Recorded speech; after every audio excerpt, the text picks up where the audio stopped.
Operation Sindoor ముగియలేదని ప్రధానమంత్రి నరేంద్ర మోదీ స్పష్టం చేశారు. పాకిస్తాన్ కాల్పుల ఒప్పందం ఉల్లంఘనకు పాల్పడితే అంతకు అంతగా సమాధానం ఇవ్వాలని త్రివిధ దళాలకు పిలుపునిచ్చారు.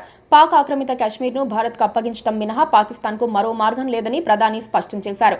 పీఓకేతో పాటు ఉగ్రవాదుల్ని అప్పగించడంపైనే చర్చలు జరుగుతాయని మోదీ స్పష్టం చేశారు.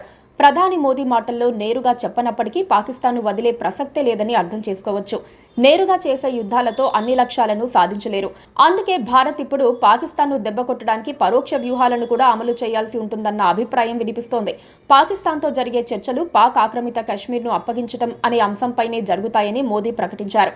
ఆర్మీ జనరల్స్ స్థాయిలో జరిగే చర్చలు కేవలం సరిహద్దుల్లో ఉద్రిక్తతలు తగ్గించడానికి మాత్రమే. అసలైన చర్చలు జరగాలంటే పీఓకే అప్పగింతపైనే చర్చించారు. ఇది భారత్ నేరుగా చూసుకునే వ్యవహారం. బలూచిస్తాన్ విషయంలో భారత వ్యూహం ఏంటో తెలియదు. అక్కడ వేర్పాటు ఉద్యమం జరుగుతోంది. అక్కడి ప్రజలు భారత్కు సానుకూలంగా ఉన్నారు. భారత్ మద్దతిస్తే చాలని తాము మరో బంగ్లాదేశ్ లాగా మారుతామని అంటున్నారు. నిర్ణయం తీసుకోవాల్సింది భారతదేశమే.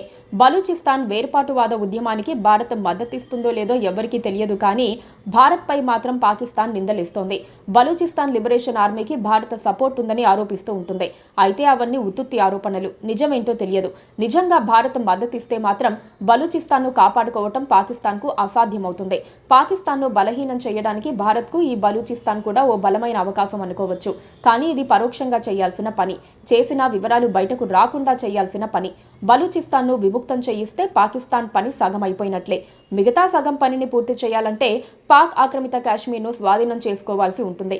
ఈ విషయంలో భారత ప్రభుత్వానికి ప్రత్యేకమైన ప్రణాళికలు ఉన్నాయని ప్రధాని మోదీ మాటల్లోనే చెబుతున్నారు. గతంలో కశ్మీర్లో ఆర్టికల్ 370 రద్దు సమయంలో పార్లమెంట్లో పీఓకేతో పాటు చైనాలోని ఆక్సాయ్ చినా ప్రాంతాన్ని కూడా స్వాధీనం చేసుకునే వరకు తమ ప్రయత్నాలు కొనసాగుతాయని నేరుగానే చెప్పారు.